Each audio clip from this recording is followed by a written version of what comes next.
a gente se deparou com a lei municipal que dá isenção de ITBI para o FAR.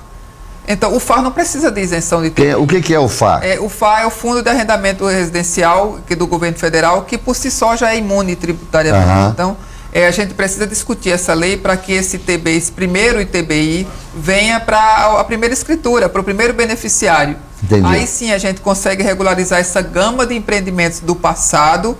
E a partir de agora, o nosso laboratório são as 70 casas entregues no final do ano do Finis 7, né? A gente já fez do Finis 7 um loteamento aprovado e esses moradores já vão receber um título de cessão de uso que lá na frente, depois dos 10 anos de carência, se transformará em título definitivo de escritura pública. Que legal. Então, o próprio município, ele trabalha os empreendimentos, ele trabalhava sem a regularização.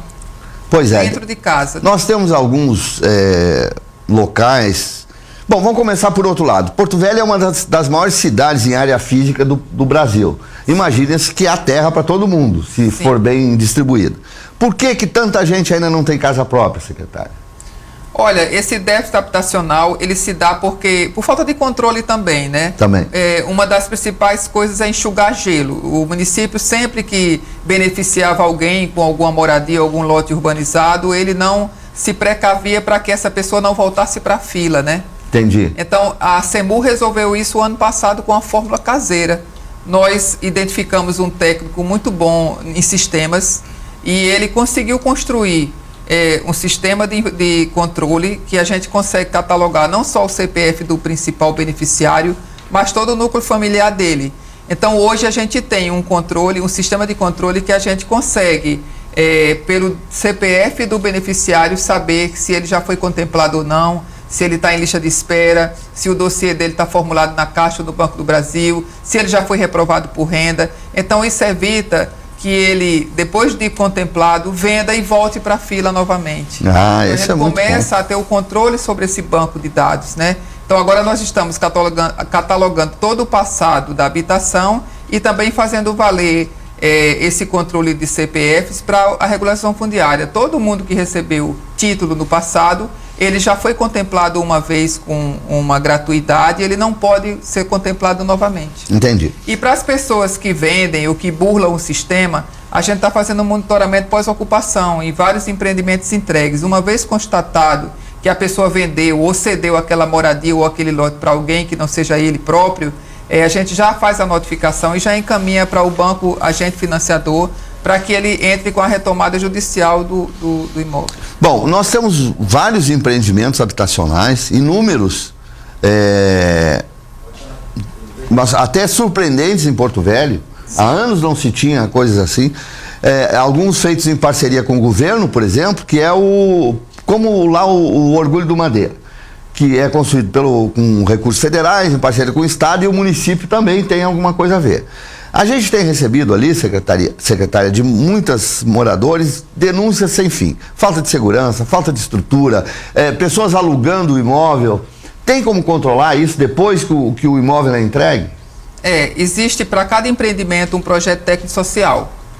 Não é só entregar a chave e dizer, te vira. O governo federal ele obriga que 3 a 5% dessa verba de construção seja destinada a esse projeto técnico-social, que nada mais é do que monitorar essa pós-ocupação durante 6 meses e às vezes tem contrato que é 1 ano. Então, na realidade, a CEMUR, ela executa o projeto social em 10 empreendimentos hoje. Porto Madeiro 1, 2, 3, 4 e 5, o Porto Belo e o Porto Fino 1, 2, 3 e 4. Esses 10 empreendimentos estão sob a responsabilidade da CEMUR fazer o monitoramento. São empreendimentos em parceria com o governo do Estado. Nós, município e governo do Estado, somos proponentes de igual tamanho. E a gente está fazendo esse monitoramento. É importante que receba a denúncia, que cada um que saiba quem está vendendo, que já identifique. Isso reduz o nosso tempo de descoberta, né? Se já vier pronta a denúncia. Nós temos empreendimentos somente da Prefeitura, que são os FINIs, que são os Fundos Nacionais de Habitação de Interesse Social, são todas obras antigas. Entendi. Estavam paradas, Okay. A gente conseguiu retomar e está entregando, né? E a gente tem cidade de todos, 1, 2 e 9 já entregues. O cidade todos 3 nós vamos sortear agora em março. São empreendimentos somente da Prefeitura, que cabe também um monitoramento. E quantas famílias são beneficiadas nesses projetos da Prefeitura? O ano passado, nós entregamos 530 unidades somente de empreendimentos da Prefeitura e entregamos 752 empreendimentos que são de igual tamanho, parceria com o Governo do Estado, e entregamos 1.680 que eram só do Estado, mas que a gente apoiou na seleção. Então, ao todo, o ano passado, nós entregamos 2.900 unidades novas de habitação. Foi um ganho, das quais 842 unidades foram para atingidos pela cheia. Foi o município que primeiro respondeu a uma catástrofe. Por quê? Porque, coincidentemente, naquela hora da catástrofe, nós estávamos com empreendimentos em construção. Entendi. Nós não precisamos buscar recursos para construir. Naquele momento, a gente já tinha uma gama de unidades prontas e a gente, em parceria com o Estado, a gente separou o Porto Madeiro 3 e o 4 só para atingidos e uma parte do Orgulho do Madeira. Então, foi rápido. Junto com o Ministério da Integração, buscar a aprovação dessas pessoas. O Ministério da Integração, ele exige uma lista em Excel, num formato próprio, contendo desde o georreferenciamento da casa atingida até o número de inscrição social da família. Eles são muito burocráticos. Bom, e a gente conseguiu esse avanço. Que bom. Secretário, mas e essas eventuais críticas e reclamações que falta infraestrutura, falta água, eventualmente não tem ônibus, eventualmente não tem escola por perto. Isso tem como consertar? Isso dá para prevenir ou a gente conserta depois? Pelo correto, Orgulho do Madeira, que é um empreendimento de 4.000 unidades do Governo do Estado, e todos esses empreendimentos que eu citei, que são em parceria com o município, lá atrás, na construção, lá em 2010, 2011, quando começaram a licitação para a construção, paralelamente teria que ter sido também licitado para a construção os equipamentos urbanos.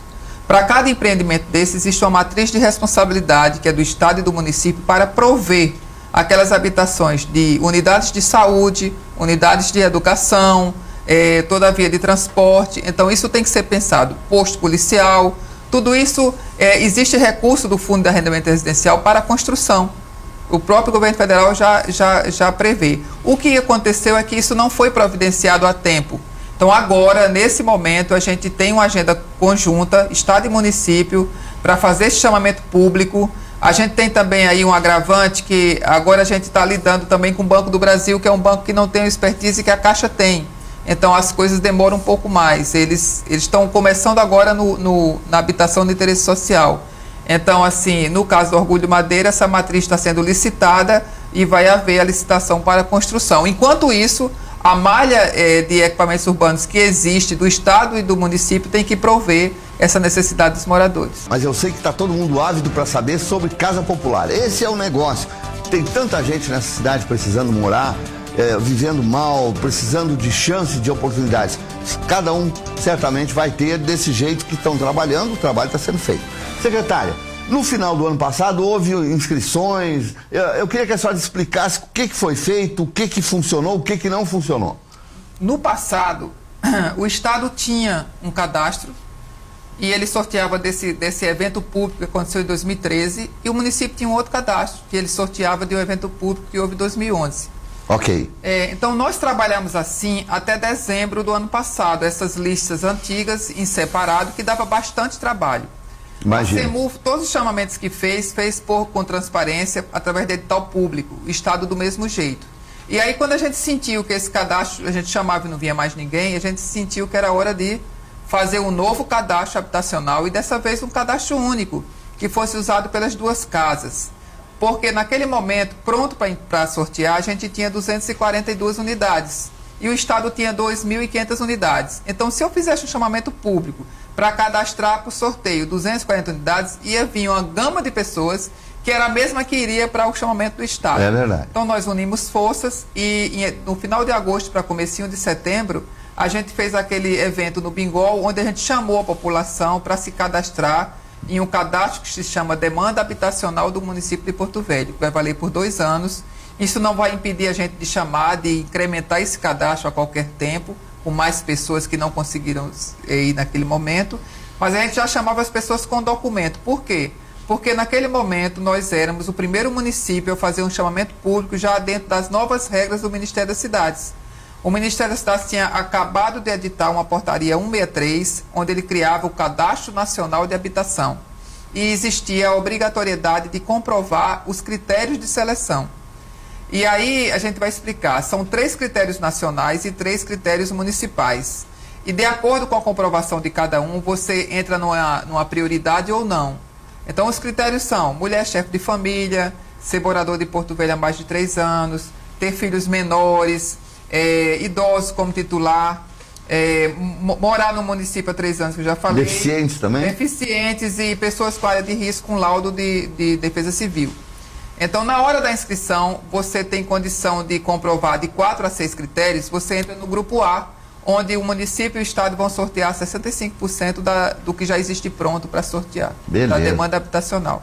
Se você só conseguiu comprovar de 2 a 3 critérios, você entra no grupo B, onde a gente sorteia 25% daquelas unidades. E se você é solteiro, não tem filho, não tem Bolsa Família, não tem deficiência nenhuma, você não comprovou nenhum critério, mas você tem o direito de se inscrever, ou você só comprovou você entra no grupo C, onde se sorteia 15% das unidades. Então, esse é o novo critério e era por ali que a gente estava trabalhando.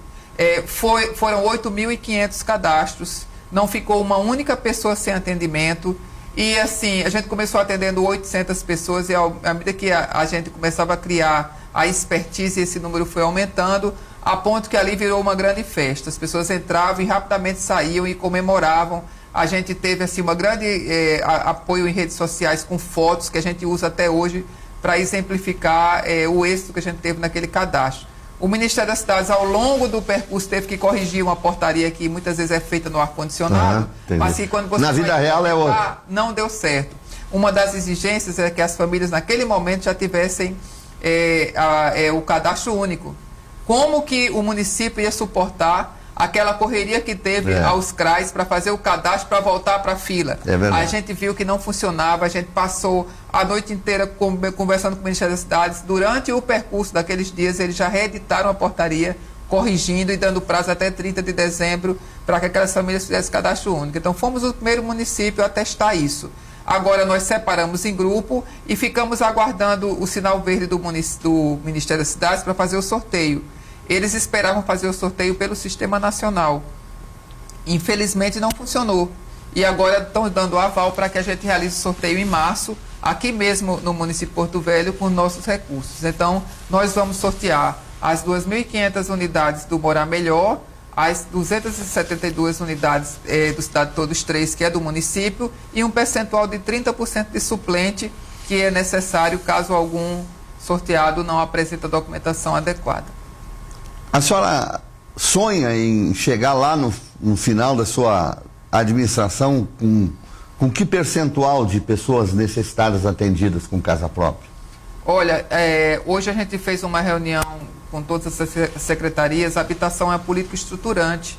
Ela mexe com todas as outras secretarias, porque ela envolve a segurança, ela envolve o transporte, ela envolve água, esgoto, ela envolve a drenagem, a pavimentação de ruas, né? Ela envolve a defesa civil, para não deixar que a pessoa volte para a área de risco. Ela envolve a Secretaria do Meio Ambiente para urbanizar o que a gente tirou, que estava em local indevido. Uma grande fiscalização para evitar ocupações em áreas de equipamento urbano, né? Então, é uma política intersetorial que precisa de toda essa malha funcionando, né?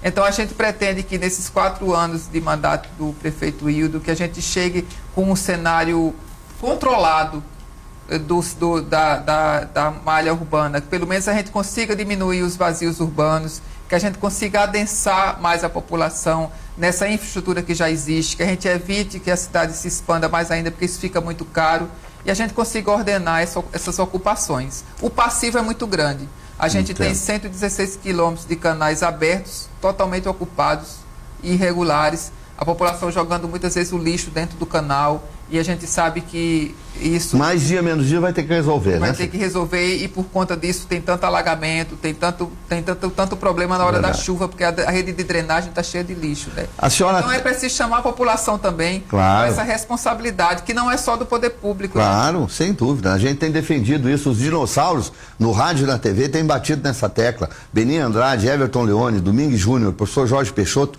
e esse locutor que vos fala, a gente tem batalhado muito, secretário, para pedir para a população ajudar a administração pública e não sujar mais a sua cidade, porque todo o lixo que você joga na rua volta para dentro da sua casa, mais dia, menos dia.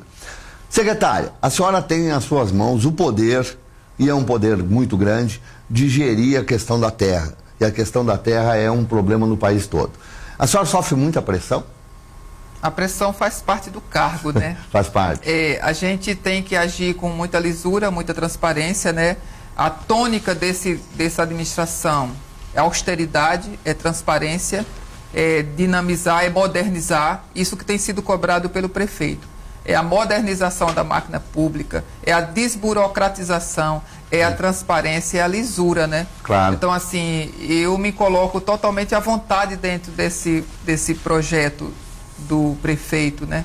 É isso que a gente precisa, é provar para a população que é possível ter seriedade na coisa pública, é tratar com zelo e tratar como se fosse seu, né?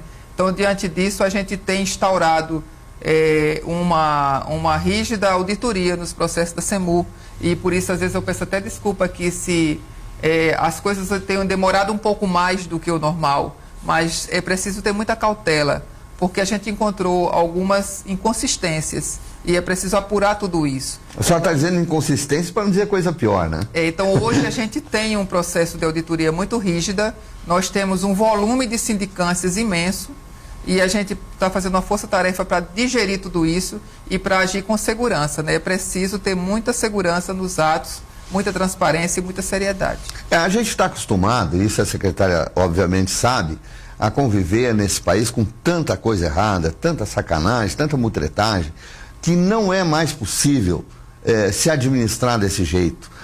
A população não aceita mais. Então, quanto mais sério, quanto mais probo, quanto mais transparente, menos problema tem, né, secretário? Então, eu conheço, inclusive, alguns pilantras aí que vivem em função de tentar sacanagem, de tentar levar vantagem. É bom avisar, não vão ter futuro, não vão ter futuro. E ainda bem, porque nessa área, quem tem que ganhar é o pobre. Não é mesmo? Exatamente. Tem que fazer valer, chegar essa mudança na vida de quem precisa. Pois é, porque não adianta. A gente vê, principalmente políticos mais antigos, aquelas práticas mais antigas, ainda tentando fazer as coisas por baixo dos panos. Isso vai acabar. Não, a gente está vendo aí a Lava Jato, né? A gente está vendo a Lava Jato. Secretária, urbanismo. O que a senhora pretende fazer para mexer nessa cidade que tem de tudo, menos urbanismo? É preciso rever essas normativas antigas. A gente foi surpreendido agora com a medida provisória 759, saiu no final do ano, que fala da regularização fundiária em terras da União, em terras do Estado, terras do município. Isso nos atinge diretamente, fala da desburocratização, da regularização de áreas urbanas consolidadas em área de APP, em área de equipamento público. Então, tudo que a gente tem aqui para resolver, a medida provisória ela vem desburocratizando e solicitando do poder público uma maior agilidade na questão dos projetos urbanísticos, né? Então, a gente precisa avançar, precisa criar nossa lei municipal de regularização fundiária com os nossos parâmetros e precisa dar uma resposta muito rápida para essas ocupações consolidadas que não rendem nada para o município e estão como passivo no Ministério Público do Estado, né? O urbanismo vai muito além também só da regularização, né? Sim. Praticamente uma reorganização da cidade, é isso? Exatamente. O primeiro passo para uma regularização fundiária é a aprovação de um projeto urbanístico. É você ter as vias adequadas, na caixa viária adequada, é você ter as diretrizes viárias determinadas pela Centram de acordo com as leis estabelecidas, né? Você ter as zonas especiais de uso respeitadas, o que é zona residencial, o que é zona mista, o que é zona industrial, e você conseguir compatibilizar tudo isso para poder individualizar e regularizar, né? Secretário, nós temos mais um minuto, eu queria só ainda fazer mais uma pergunta sobre o que nós estamos revendo o código de posturas, o que a senhora falou no início do programa, a reorganização da cidade. O que está sendo revisto nisso aí? O plano diretor, ele foi aprovado em 2008, ele vale 10 anos. Então, 2018 já é hora de aprovar uma nova revisão. Essa revisão será conduzida pela Secretaria Municipal de Planejamento e Gestão. E a gente, como SEMU, está totalmente vinculada a esses estudos, né, com o urbanismo, né? Beleza. Então é uma grande hora de rever também os planos setoriais de habitação, os planos setoriais de saneamento, de mobilidade e trânsito, e é a hora de rever as leis de uso e ocupação do solo, Código de Obras e Código de Posturas. Muito bem. Então esse ano 2017 tem muita tarefa para fazer, que é hora da gente se debruçar sobre essas leis muito arcaicas, que muitas vezes impedem o desenvolvimento e a regularização fundiária. Muito bem. Secretário, nós queremos publicamente convidá-la para vir aqui sempre, que a senhora precisar prestar contas do que a senhora está fazendo, para trazer notícias sobre o trabalho que está sendo feito para beneficiar essas pessoas que tanto precisam de casa. E conte conosco para não permitir que haja qualquer tipo de coisa que não seja dentro da lisura na área de terras. Agradeço muito a sua presença e estamos sempre às ordens. A senhora tem 30 segundos ainda para se despedir dos nossos telespectadores. Muito obrigada pelo espaço. O município precisa realmente estar divulgando seus trabalhos. A gente tem muita coisa para acontecer. A gente tem mais de 7 mil dossiês nos bancos em análise, tudo isso para entregar ainda esse ano. Então a gente pretende ter um ano bem exitoso na habitação e começar de volta o nosso processo de regularização de áreas.